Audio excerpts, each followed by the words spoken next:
사랑하는 성도 여러분, 지난 시간에는 출애굽한 이스라엘 백성들이 약속의 땅 가나안을 목전에 두고도 들어가지 못했던 장면을 살펴보았습니다.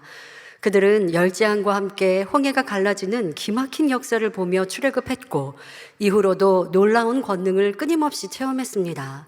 하지만 끝내 그 마음을 진리로 변화시키지 않았고 영적인 믿음도 내보이지 못했지요.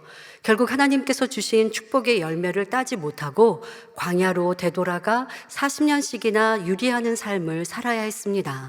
그러나 이 40년의 세월은 단지 믿음을 내보이지 못한 출애굽 1세대가 징계받는 시간만을 의미하지 않습니다. 장차 가나안을 정복하게 할 이스라엘 후손들, 곧 2세대가 하나님을 만나고 체험하여 믿음을 가지는 영적인 훈련 기간이기도 했습니다.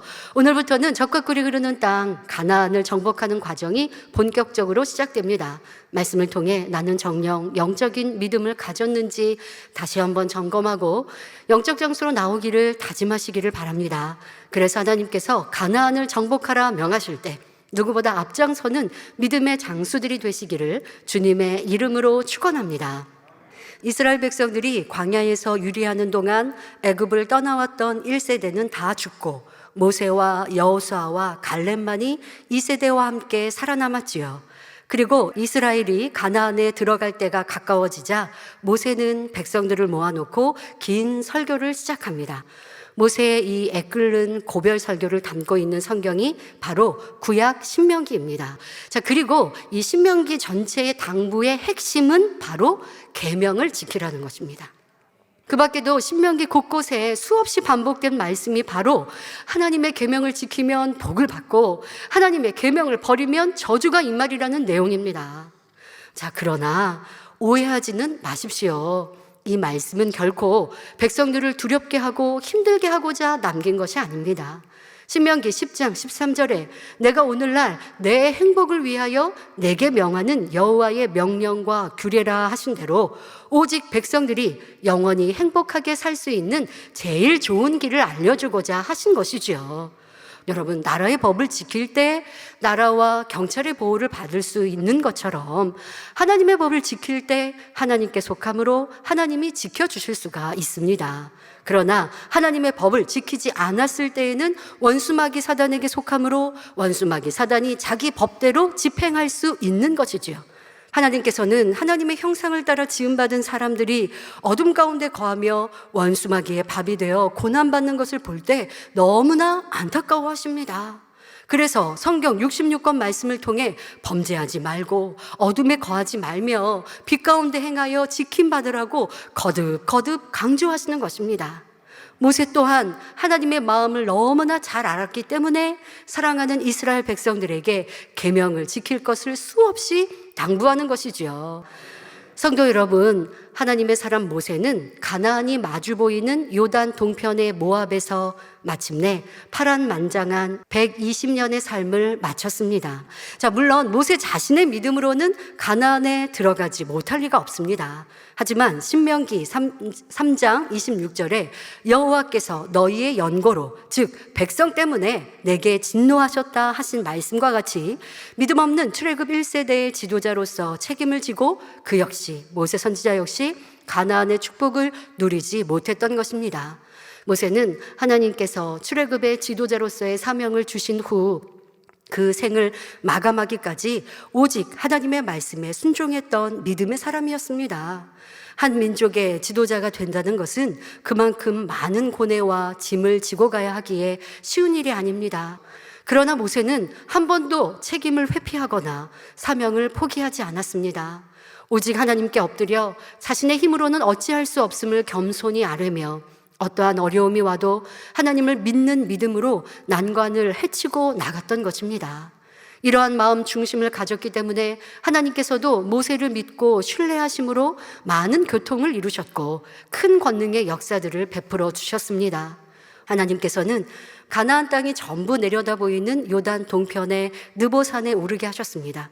그리고 축복의 땅 가나안을 보게 하시며 이는 아브라함과 이삭과 야곱의 후손에게 주리라고 맹세하셨던 땅임을 다시 한번 떠올려 주시며 모세를 위로하십니다. 그리고 하나님께서는 모세가 죽은 후 모세를 대신할 이스라엘의 지도자로서 눈의 아들 여호수아를 택하셨지요. 여호수아는 가나안에 들어갔던 12 정탐꾼 중에 긍정적인 믿음의 고백을 했던 사람입니다.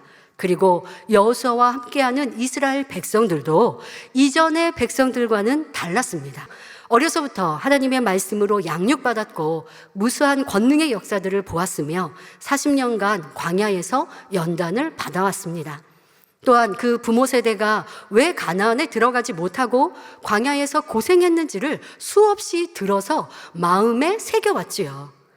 애굽에서 자란 탓에 많은 악이 심겨진 부모 세대와는 확연히 다른 모습이었습니다.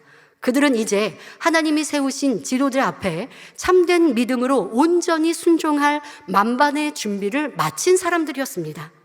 무수한 역사를 체험하고도 끊임없이 모세를 원망한 부모 세대와는 달라서 이들은 여호수아에게 전폭적으로 순종하는 맹세를 합니다. 가나안 땅에 대한 하나님의 약속을 이루기 위해 한 마음 한 뜻으로 똘똘 뭉쳐 있는 것입니다. 이제 이스라엘 백성들이 가나안에 들어가기 위해서 가장 먼저 점령해야 할 것은 바로 여리고성이었습니다.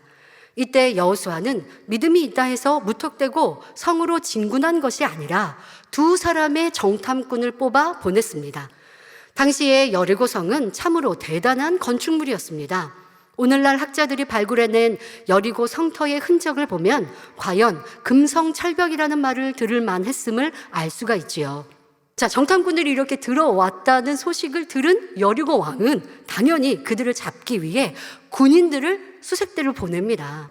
이런 엄중한 수색에서 벗어날 수 없게 된 2 정탐꾼은 바람 앞에 등불처럼 위태로운 처지가 되었습니다.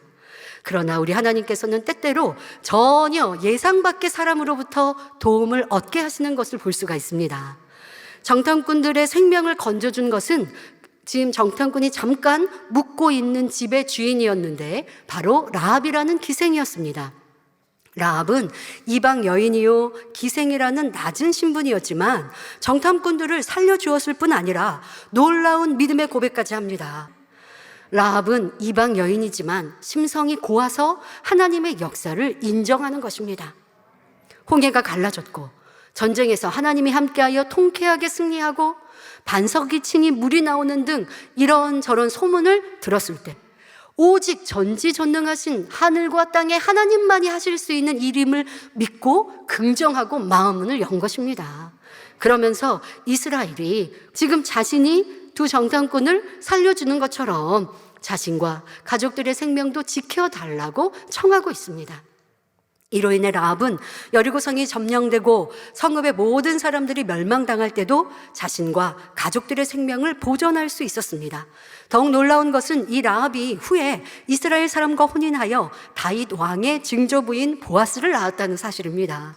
그리고 인류의 구세주가 되실 예수님께서 다윗 왕의 후손을 통해 태어나셨으니 이방 여인인 라합은 예수님의 계보에 오르는 축복을 받은 것입니다. 사랑하는 성도 여러분, 선한 중심을 가진 사람이라면 사람이 할 수 없는 권능의 역사에 대해 소문을 듣기만 해도 믿음의 고백을 하는 것을 볼 수가 있습니다. 그러므로 장차 하나님께서 행하시는 큰 권능의 역사가 온 세상을 덮을 때에 우리는 세계 열방 중에 무수한 사람들이 이 라합과 같이 고백하며 나오는 모습을 볼 것입니다.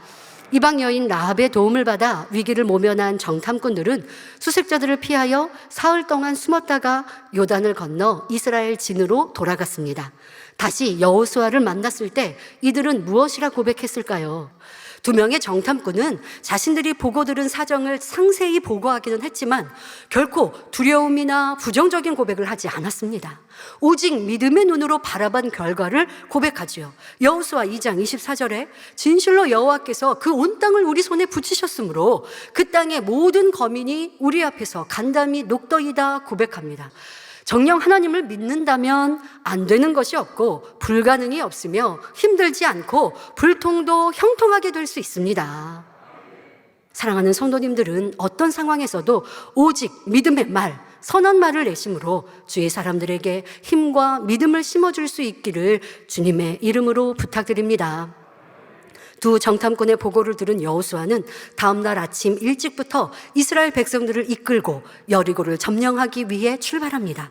그러나 여리고에 들어가기 위해서는 먼저 해결해야 할 한 가지 문제가 있었는데요. 바로 범람하는 요단강을 건너는 것이었습니다. 그러면 이스라엘 백성들이 어떤 방법으로 범람하는 요단강을 건넜는지는 다음 시간에 살펴보도록 하겠습니다. 사랑하는 성도 여러분, 신실하신 하나님께서는 하나님의 사람 모세와 그 백성 이스라엘을 변함없이 지켜주셨습니다. 오늘 본문을 보면 하나님께서는 여호수아에게도 함께 하시리라 약속하십니다. 그러나 여기에는 하나의 단서가 있습니다. 곧 하나님의 종 모세가 명한 율법을 다 지켜 행하고 좌로나 우로나 치우치지 말아야 한다는 것이었습니다. 개척하여 지금에 이르기까지 항상 우리와 함께 하신 하나님께서는 앞으로도 우리가 하나님의 말씀 가운데 거하는 한 변함없이 함께 해주십니다. 그러니 우리는 더욱 열심히 하나님의 계명들을 지켜 행하며 마음을 할례하여 신속히 신부단장을 마쳐야 하겠습니다. 그래서 세계선교와 대성전을 이루는 데 선두에 서서 행할 수 있는 일꾼이요, 온 세상이 하나님의 영광을 향해 나올 때 각 분야에서 일을 감당하는 여러분이 다 되실 수 있기를 주님의 이름으로 축원합니다.